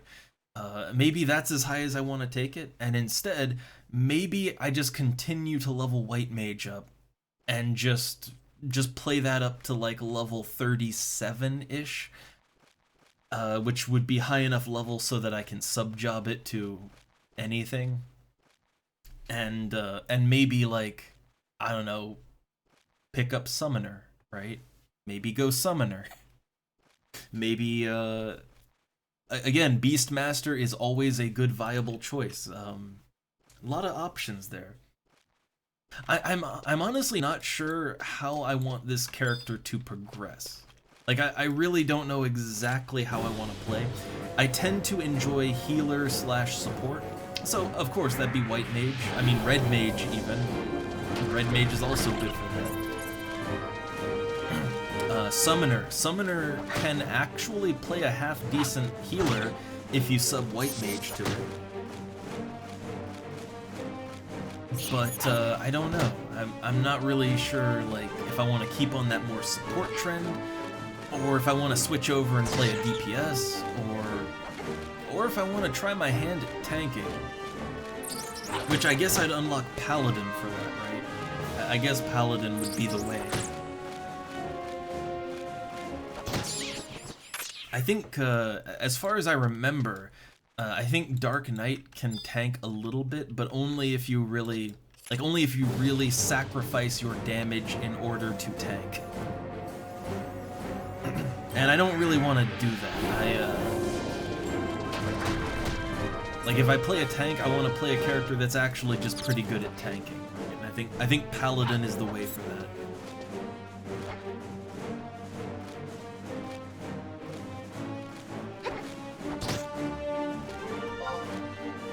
Or ninja. Oh god, right.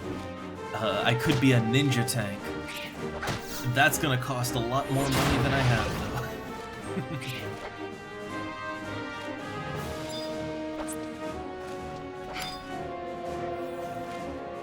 There's a lot of classes in the game that I only, like, I wanted to play back in the day.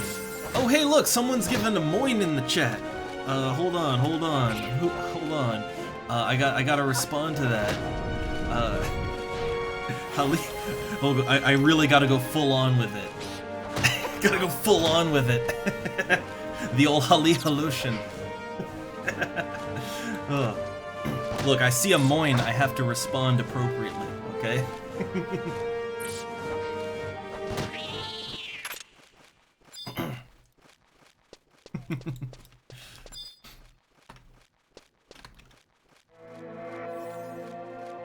Also, there is a very large number of German players on this server. This is something I've just noticed playing.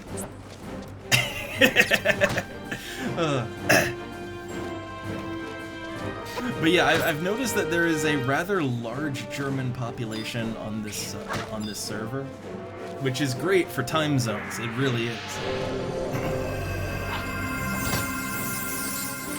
And I gotta be honest, I think, like, look, I know a lot of the games that get very popular here, and I can see why a game like this would appeal to a lot of players here. I get it.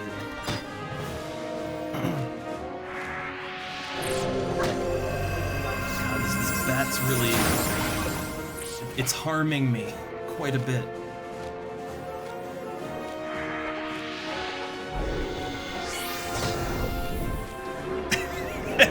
Hold on, I have to think about what he said for a second. Yeah, so it's rare to find a German here, yeah. It's not that rare. It's not that rare.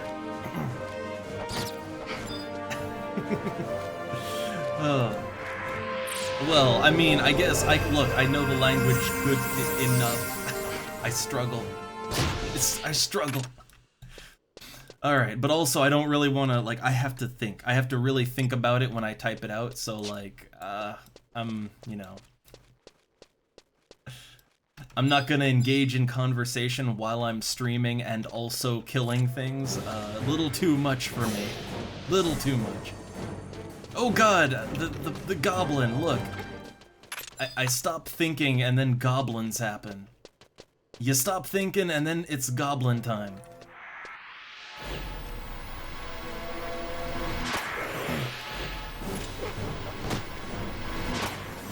I might have to use my 2-hour ability on this one. I wasn't really planning on attacking that goblin.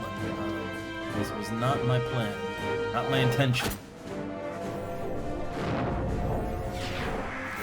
And he's kind of nailing me with a lot of debuffs here. Wait, I only have 5 MP. That is enough to cast poison.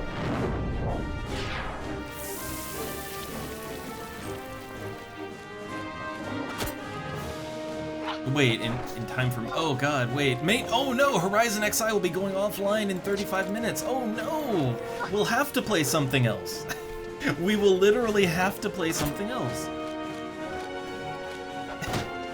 They're having maintenance! No! I mean, clearly they need some maintenance, but still.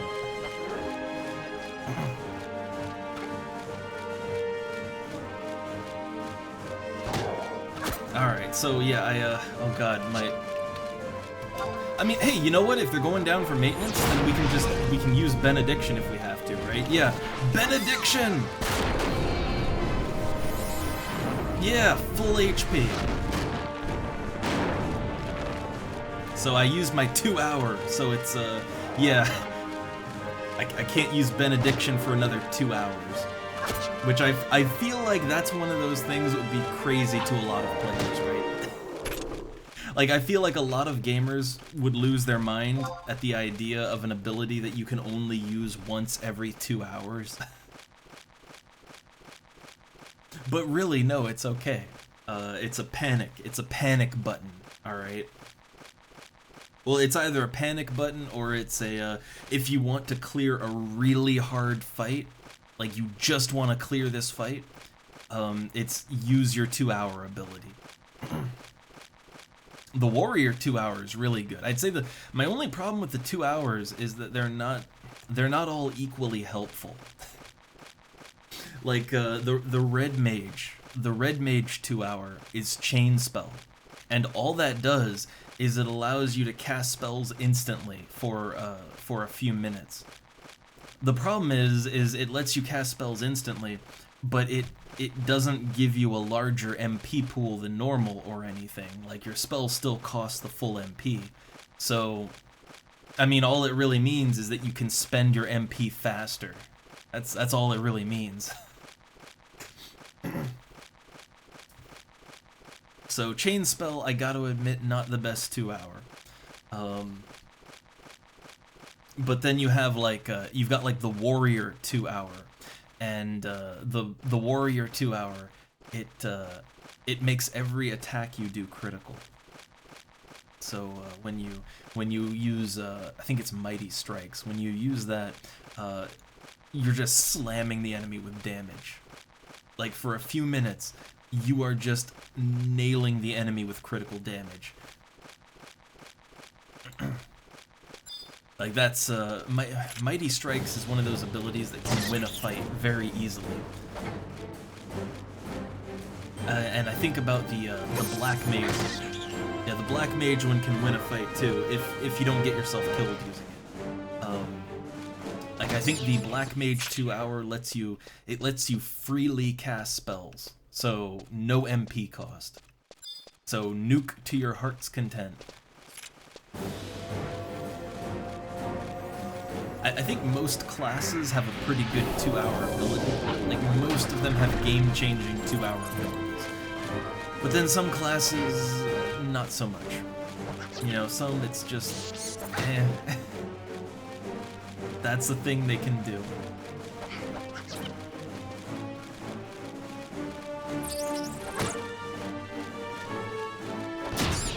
Alright, so I guess if the server's going down in 35 minutes, how's my stack looking? I need 3 more wind crystals to make a full stack. I would really like to get that full stack, and if I can. And then I guess, yeah, I guess we have to play something else, which, City of Heroes, anyone? I guess? I guess we return to City of Heroes?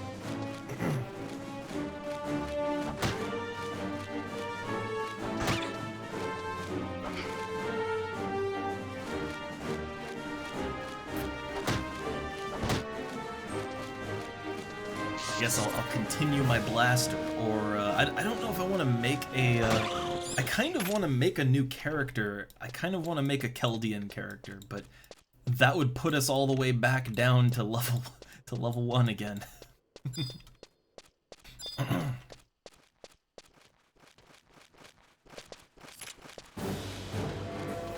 He's gonna see me before I cast this, right? That's surprisingly not. Surprisingly not. He managed to somehow turn at just the right angle that he completely didn't see me.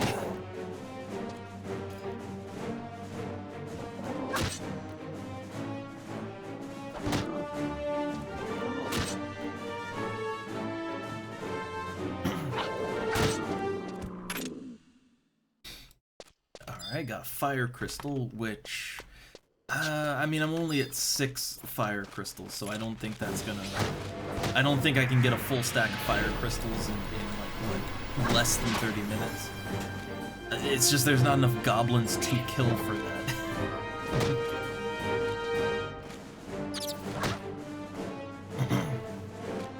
I will say I'm kind of tempted to level up Thief a little bit, like just, you know, maybe off stream, just like get the first 15 levels of Thief, just so that I get Treasure Hunter 1.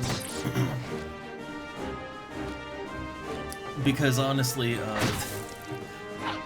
like, money is gonna be a problem going forward, and I feel like I should probably at least have Treasure Hunter 1.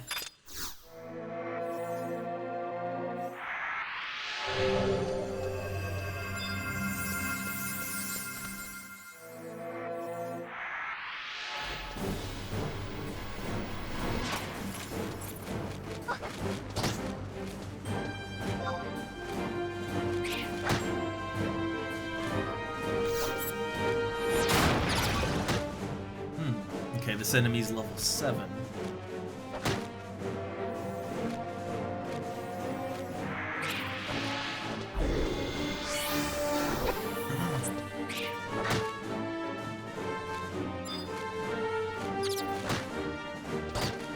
So I did paralyze it, but the paralysis doesn't really seem to be holding it back very much.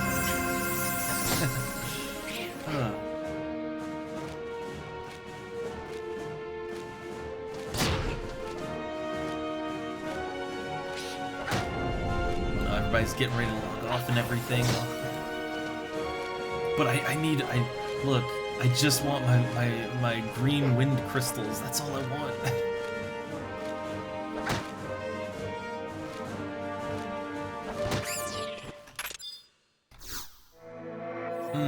No drop. No drop.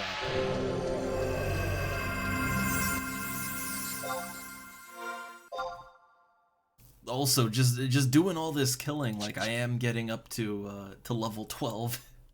I might get level 12 just as a consequence of trying to get these wind crystals.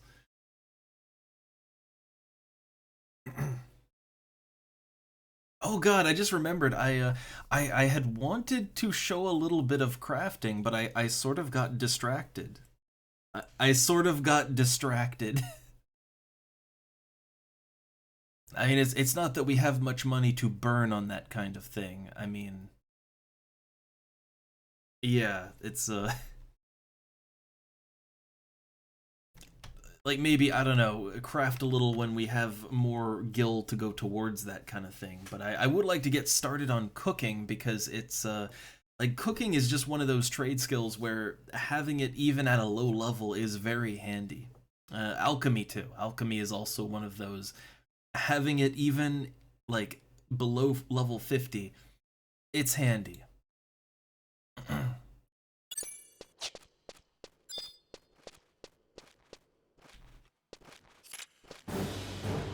What level is that?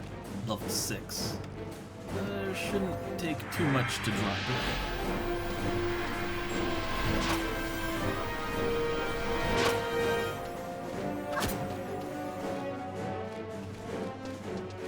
Bit of a gamble on that banish. I figured, yeah, it wasn't gonna work.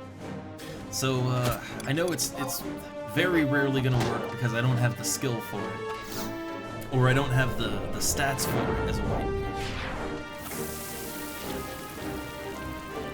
Yeah, when I cast poison, it just gets resisted.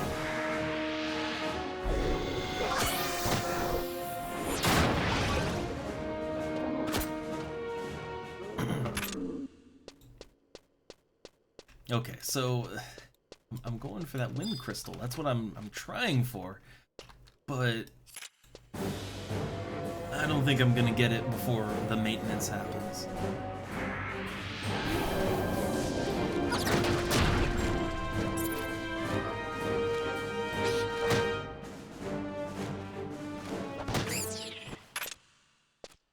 Oh, okay, another wind crystal. Maybe we're on to something.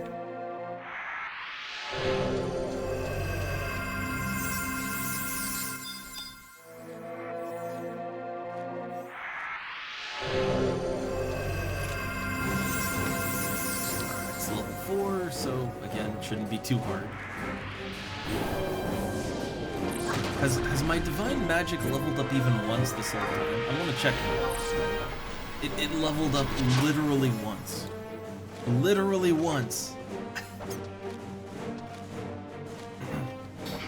God, I hate leveling up divine magic. And it's so the problem with divine magic, it's really only used for white mage offensive spells, and that would be specifically the direct damage stuff, like Banish and Banishga, and I mean later, like way later in the game, you'll get Holy, but that's really the only spells that Divine Magic affects.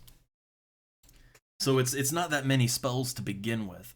And then the second problem is, generally, when a party invites you to join them as a white mage, generally they are inviting you to the party to be the healer. And if you're the healer, yeah, they want you to heal. Like, they want you healing, they want you buffing, they want you debuffing. What they don't want you doing is wasting your MP on putting out low end white mage damage. That's not really what you're invited for. Unfortunately, so you never really have a good chance to actually level up Divine Magic. And when you're solo, it's hard. Like it's hard to level up Divine Magic when you're solo, because when you're solo, well, I mean, you see how long Banish takes to cast. Like the casting time on Banish is just ridiculous. Like there is no way you can get that spell off in the middle of a fight. Like it's not gonna happen.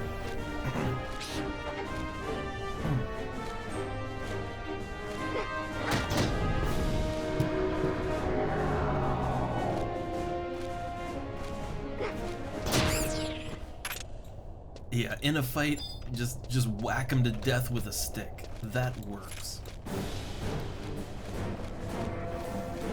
So I guess, yeah, the only time I really get to level up my Divine Magic is, and hey, there we go, is when I can get the jump on an enemy, so I don't have to worry about being interrupted, and when I'm solo.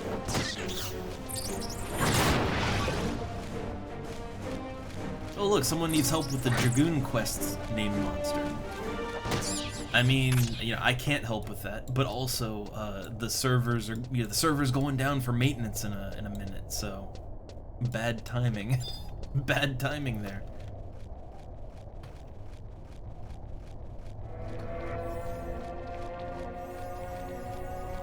But yeah, I guess I'll just go back to the entrance of the cave, and I didn't get as many wind crystals as I wanted to.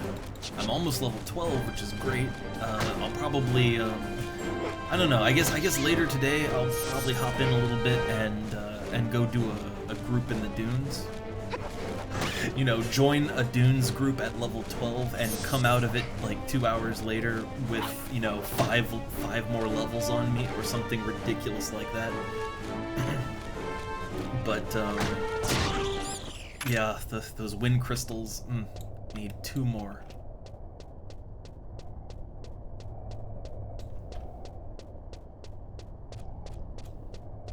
So I guess let's switch over to something else, since the server's gonna be down for a bit, I guess. I have no idea how long it's gonna be down, but we know it's gonna be down, right? So I guess City of Heroes then. We'll figure out what we want to do with that, although, one last bat. One last bat for the road.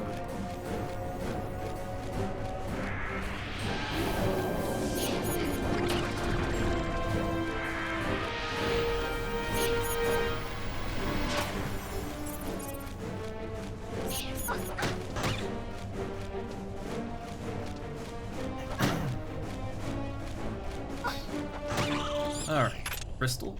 No crystal. No crystal for me, okay. Alright, but yeah, I guess we have to log out because the server's going down, so. Shutting it down. Shutting it down.